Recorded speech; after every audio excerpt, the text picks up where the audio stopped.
Hi, this is James from Tabletop Gaming Guild, and today we're going to take a look at Tiny Epic Mechs. This is a 1 to 4 player game published by Gamelin Games.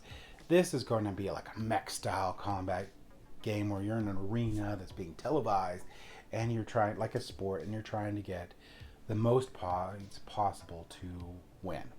So let's go ahead down on the table here. I'll give you a general overview of how the game plays, and then we'll come back and I'll give you my final thoughts.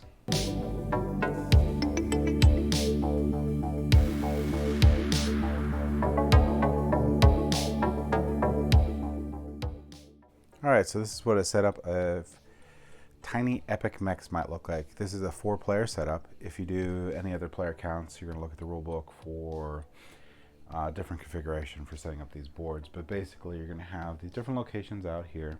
You're going to have the Mega Mech in the middle, and you're going to have each of the players on their own little bases right here. To start out the game, you're going to pick a basic weapon, and there's 4 sets of each of these. And whatever weapons aren't selected are put in the basic weapon row here. And then you have your advanced weapons across the top here, which can give some really cool powers on them. You're also going to get your ad hoc card and your program movement cards. You'll get your little player board, and you'll have your 3 money and 3 energy to start with. And this will also give you the rules on how the game plays up on top here for like a rules reference for basically. You'll get to select your character and you put them at full health. You have 2 characters dealt to you at the beginning of the game, and there's a lot of characters to pick from, and you're going to pick one of them and put them on the pilot side. That's what you're going to start with. You'll also get your little mech suit to put aside.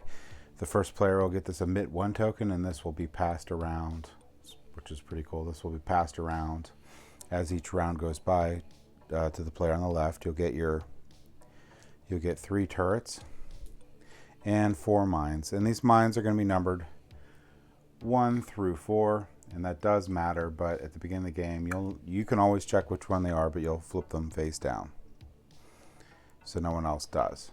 I'll explain what those do in a second.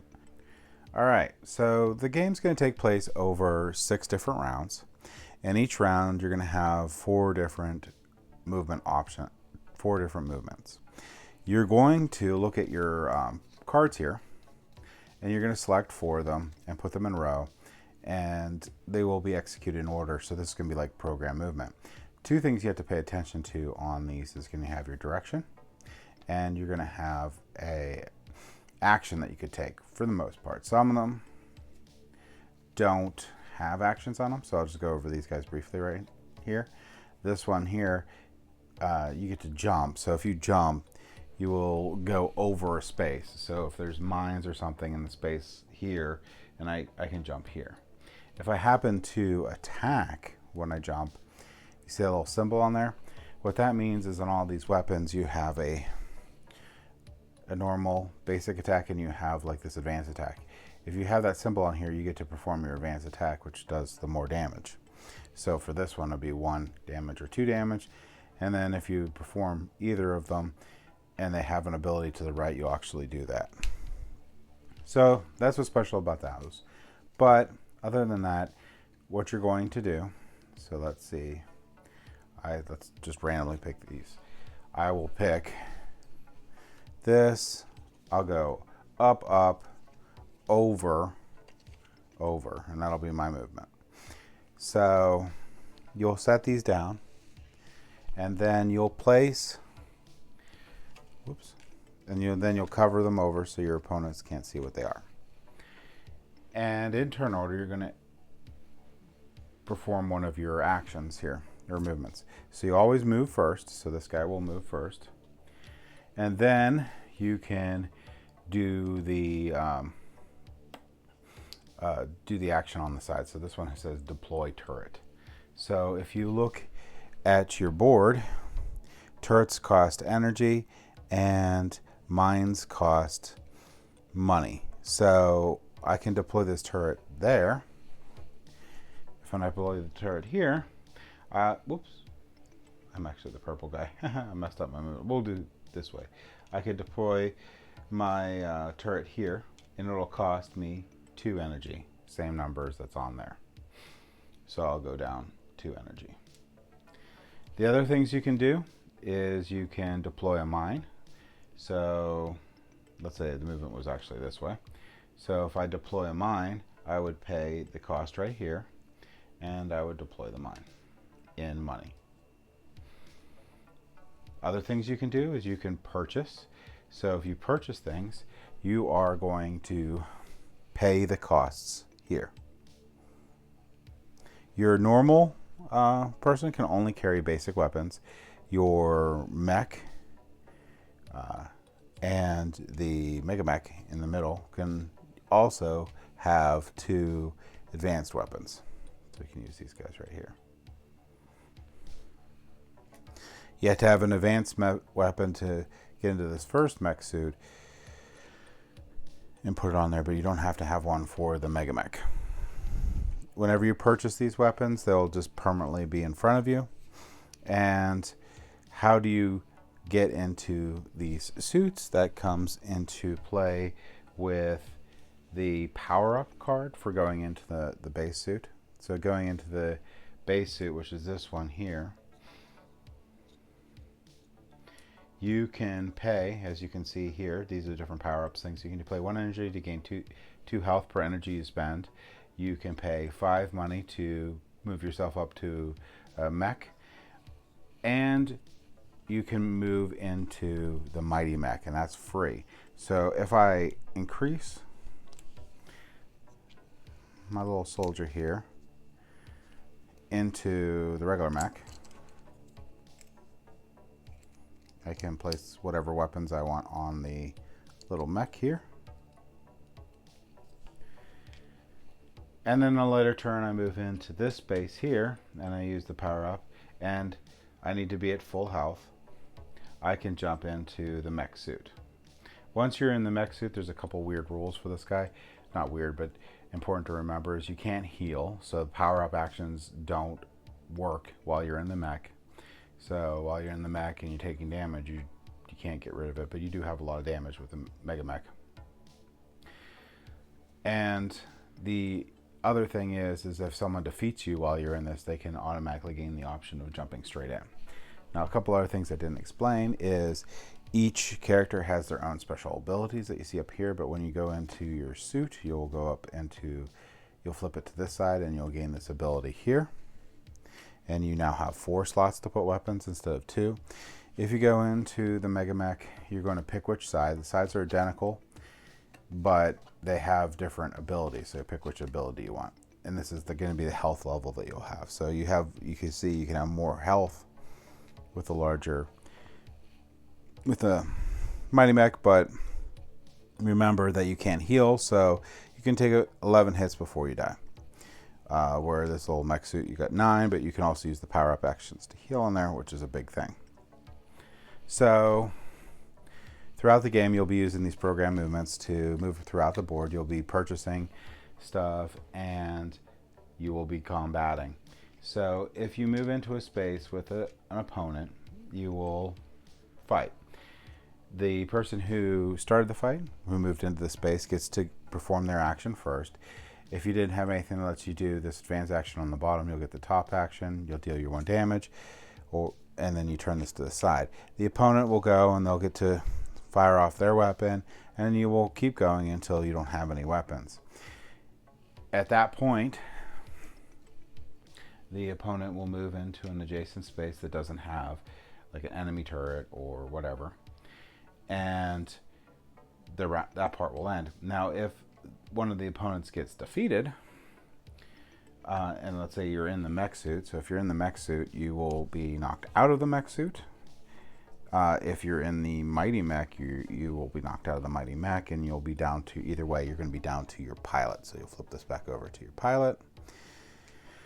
You'll take them out of the mighty mech suit, and you'll move them aside. Now, if the pilot gets knocked out, they get moved to the adjacent spot, and they're just fine the way they are. So they will go back up to full health, and the person who knocked out, the opponent will get 1 point. The person who started the fight will get 1 point. And for every damage that either player does, they will also get a point in the game, and you'll track that here. Once you get over 40 points, you can flip them over, the little trophy over to the 40-point side. 40-point side. And keep on going. You can get a decent amount of points through combat, but there's going to be other ways of scoring, because this is also going to be like an area control style game. So you're going to get a lot of points for your area control. A couple other things is the mines and the turret. So if a player lands on the mine, you'll flip this over and you'll get the damage that's listed on here plus the number that's on the space. So here, that person would get 5 damage. Either way, the mine goes away.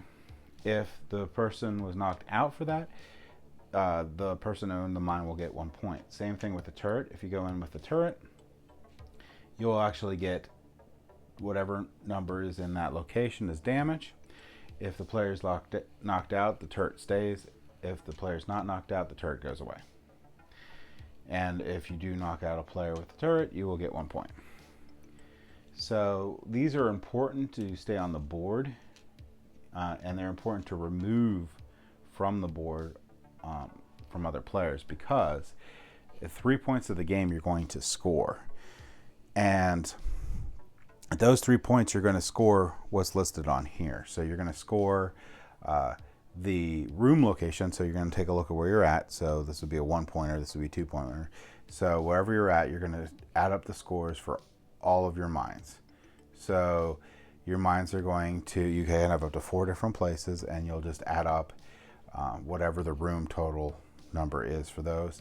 Turrets, you double it. So this turret right here would give you 4 points. Wherever your pilot is, you're going to get points for that room, and if you're in the Mighty Mech, you'll get a straight up 3 points. So you'll continue doing this and continue doing your movements until the 6th round, and the person with the most points wins. One thing that I did want to point out that I skipped over is when you are knocked out of a fight, not only do you go back and other people can attack you again, and you're back at full health, you have your weapons and stuff, but you go in ad hoc mode. So that means for the rest of the round, you can pick which card you want on the fly. So for the rest of the round, you will pick your cards from your hand. The only thing negative that you have for your remaining turns of that round is you can't attack for the first turn after you go into ad hoc mode. And that's it. So like I said, once you get to the 6th round, the person with the most points wins. Let's go head back up to the table here, and I'll give you my final thoughts on this game.